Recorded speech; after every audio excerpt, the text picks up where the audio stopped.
चलिए कक्षा 11 सवाल नंबर 6। यहाँ अपने आलेख की रीति से अपने ज्ञात करना है भूष्टक। अब यहाँ देखो अपने वर्ग लंबाई कैसी दी है, असमान वर्ग लंबाई दी हो तो अपने गणितिक पद्धति से सूत्र के द्वारा भूष्टक आसदित सूत्र से ज्ञात कर सकते हैं। पर यहाँ अपने को स्पष्ट उल्लेख दिया भाई आलेख की रीत से अपने भूष्टक ज्ञात करो। तो सबसे पहले अपने इसकी सप्रमाण अपने आवृत्ति ज्ञात करनी पड़ेगी। तो इस प्रकार अपने एक टेबल तैयार करेंगे। घर का किराया 0 से 5,000, 5 से 10,000, 10 से 20,000, 20 से 30,000 और 30 से 50,000। यानी कि आवृत्ति अपने सवाल के अंदर दी हुई है 1, 7, 14, 16 और 12। अब यहाँ देखो वर्ग लंबाई समान नहीं है, तो सबसे पहले इन वर्ग लंबाई को लिख दो आप। पहले वर्ग की वर्ग लंबाई कितनी 5, दूसरे की 10 में से 5 घटाओ 5, तीसरे की 20 में से 10 घटाएंगे 10, चौथे की 30 में से 20 घटाओ 10 और 50 में से 30 घटाएंगे तो 20। अब ये वर्ग लंबाई कैसी है, असमान। तो अपने सप्रमाण अपने को आवृत्ति ज्ञात करनी पड़ेगी किसके, न्यूनतम वर्ग लंबाई के आधार पर। सबसे छोटी वर्ग लंबाई कितनी है इसके अंदर 5।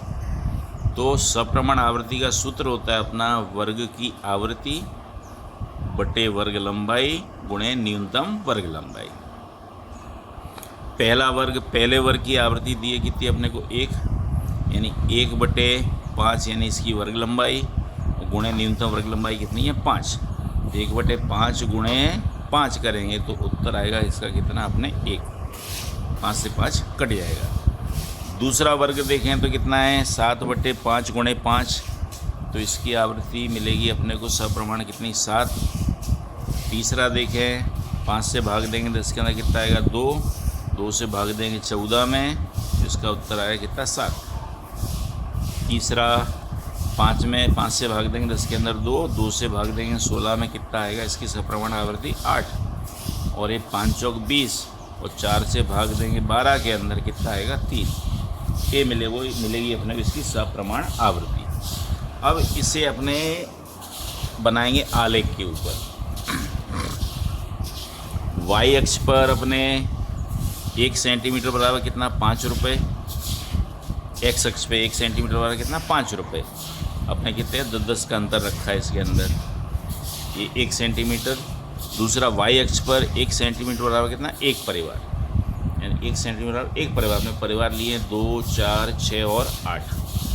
अब अपने इसके बनाएंगे अपने ग्राफ। अब पहला क्या मिला अपने को 0 से 5, 0 से 5 के अंदर सप्रमाण आवृत्ति कितनी है अपनी 1।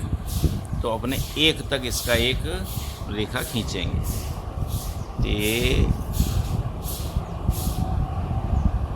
1,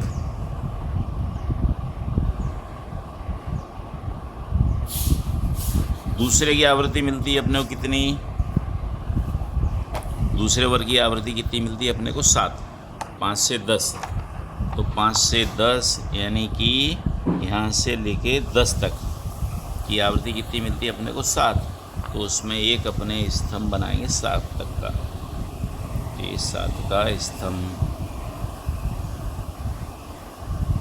वैसे रेखा खींची हुई हैं फिर भी और आपकी जानकारी के लिए समझ में आए इसलिए उससे रेखा अपने और खींच देते हैं 7।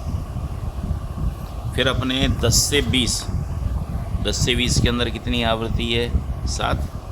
तो 10 से 20 यानी 10 से 20 दूसरा एक स्तंभ 7 का। फिर अपने को दिया है 20 से 30 के अंदर आवृत्ति कितनी 8। तो ये 20 से 30 का आलेख स्तंभ कहाँ तक बनाएंगे 8 तक का अपने।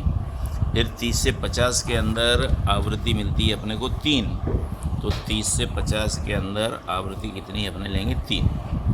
उसके बाद अपने जो सबसे महत्तम स्तंभ मिलता है अपने को, उसके नज़दीकी जो रेखा हैं उनको अपने जोड़ देंगे रेखाखंड से। तो यहाँ अपने नाम दे दिया इसका ABCD, इसका नाम दिया P, इसका नाम दिया अपने ने Q। इस कोने को इस कोने से जोड़ देंगे अपने, इस ए को जोड़ देंगे किससे ई से, ये जोड़ने के बाद अब अपने देखना कहाँ पर रेखा क्रॉस होती है, तो रेखा यहाँ पर क्रॉस होती है। थोड़ा अपना स्तंभ, ये रेखा टेढ़ी हुई है, तो इसके अंदर यहाँ अपने देखें तो इसका मूल्य अपने को मिलता है कितना, 22। 20, 5, 25, यहाँ बीच में आता है 22.5 होता है, तो उससे एक लीटी पहले।